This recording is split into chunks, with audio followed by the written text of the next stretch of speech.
chicos, no tiene nada que ver. Pero ayer escuché balacera en la calle, chicos. Pa, pa, pa, pa, pa.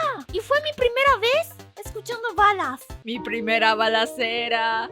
El día que escuché las balaceras, me recagué y me asusté.